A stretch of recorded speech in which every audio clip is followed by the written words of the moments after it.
Alright, so it's been a while. I've been busy doing some other things. So, getting back to the 820, I think in the last video I was draining the fluids, or one of the last videos I was draining the fluids. That was probably a week ago, or longer. So, what I'm going to do is, I'm actually going to go ahead and pull this cover off right here.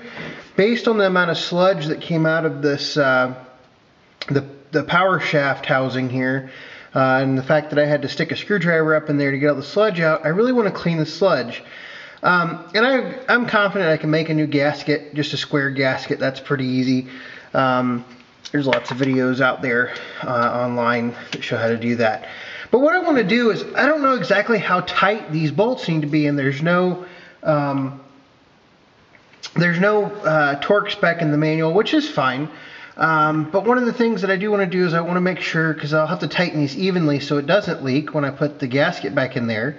But what I want to do is I actually want to see what these are torqued to right now. So I'm just going to kind of fish it out using a torque wrench and actually see what the torques of these bolts are. So what I've done is I've started off with 20. Oops. And we're going to see if, oh, they're a little tighter than 20.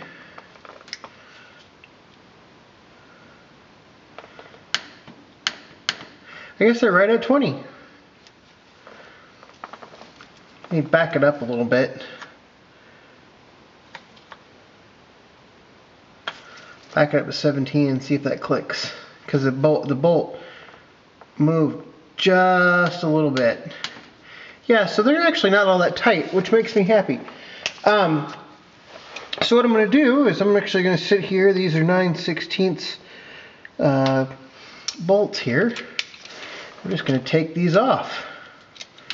Now that I know that we're approximately 20 foot-pounds for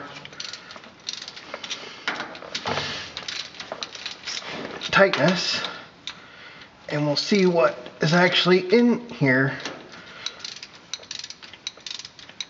And hopefully I don't just make a complete mess. Knowing me, I'll probably make a complete mess, given my past history. Hopefully this video isn't too boring either.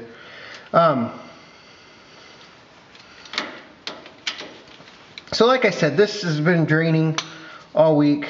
I just got to doing other things this week. Didn't have a whole lot of time after work, because you know you gotta have that day job that pays for all of this.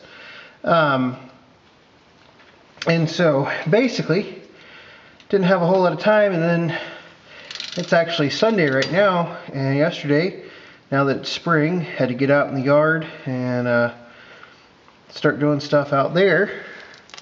So that's lots of little projects that we had that we didn't get finished last fall that we had to start on.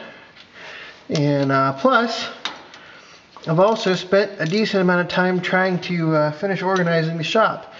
For those of you who have not been watching my videos for a long time, we actually moved last summer. Alright, this is just going to be a disaster or not. We'll see here.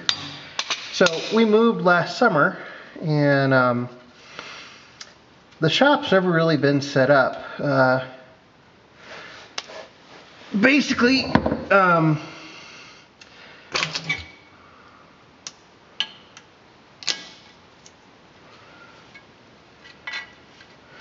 makes me happy. That's the paper gasket.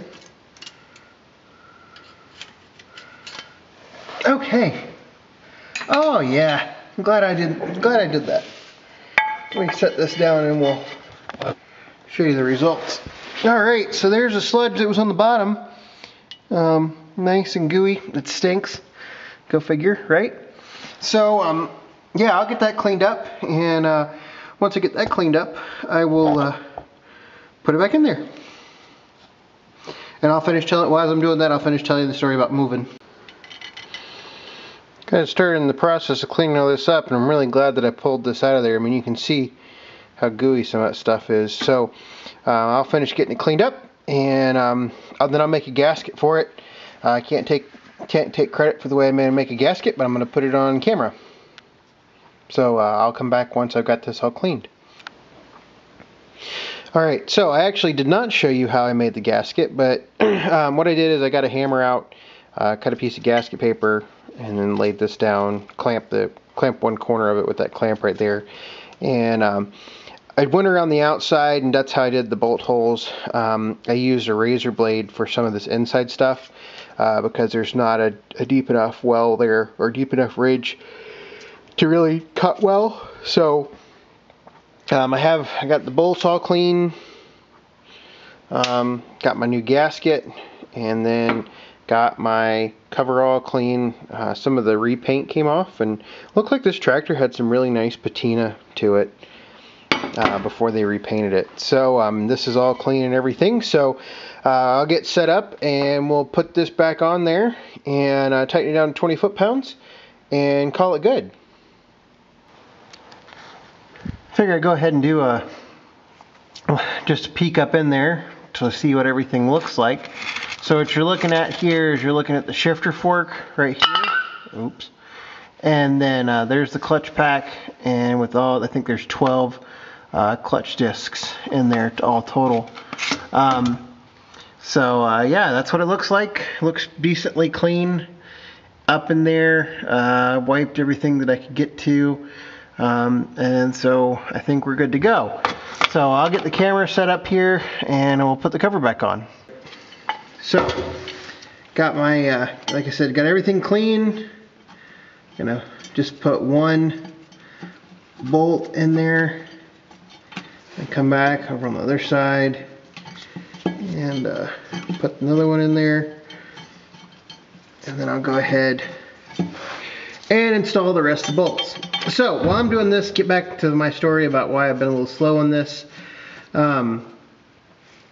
So we moved last year, and I went from, that's one of the reasons that I could start two-cylinder stuff, is before I was working out of a single car garage and a couple of storage units. So I finally got a shop that I could do stuff like this in, and so that's one of the reasons that I haven't done a two-cylinder up to this point.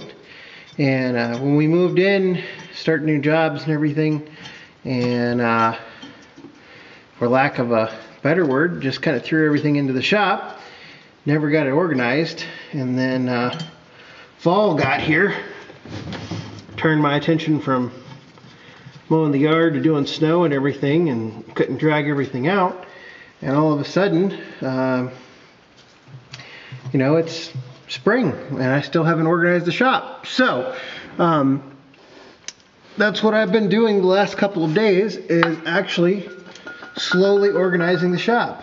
Now what I'm going to do here is I'm going to go ahead and torque these bolts. I'm going to do this really slow. I'm going to torque these bolts to 12 foot-pounds first. Doesn't seem like a whole lot.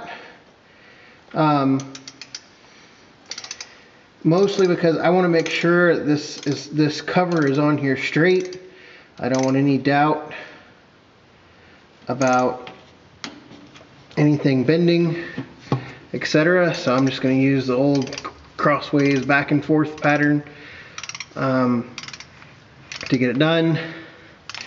Like I said, I'm going to go 12, and then probably what I'm going to do is, after I go 12, I will I'll bump it up to 15, and then I'll do 17, and then I'll do 20. So probably a bit overkill, but I don't want this thing leaking, given its location. I just have no desire to have that. So, but the pony motor is still sitting on the bench. I haven't done anything with it since the last video. I haven't even gotten the carburetor on there yet. So nothing's been done to the pony motor. Yeah, I mean, I've got the steering shaft housing, or the steering shaft bushing done, and that was really kind of the last thing that I did, aside from draining the fluids. Actually, I'm going to go 17 on the second round, because I think it's fine the way it is. So anyway, I just haven't had a whole lot of time for the 820. I've been trying to source some parts for it, clutch, stuff like that, and I'm slowly getting sources that I could use. Unfortunately, really having a problem finding all the parts I need, mainly the clutch. And I have lots of emails, not so many replies. So, alright, so all this is at 20 foot-pounds. I think we're going to call it good. I do need to put the cover back on here, but that makes me feel a whole lot better having that gasket replaced. And so I'll get some fluid in there in the next couple days, and hopefully my original goal was to actually have the engine, the pony motor, back in it starting next week, but I just don't think that's gonna, next weekend, I just don't think that's gonna fly. So it'll probably still be at least 2 to 3 weeks before I get a pony motor in there and get it running up. I still need to investigate, get a bolt for that. I don't know why that bolt is missing right there. Hopefully you can see it. I think you can. So, like I said, this bolt's missing right here. I have no desire to take this whole unit off, so I'm not going to do that. But anyway, thanks for watching. Like I said, these videos will be a little slow for next couple weeks, but then we'll eventually get it running again.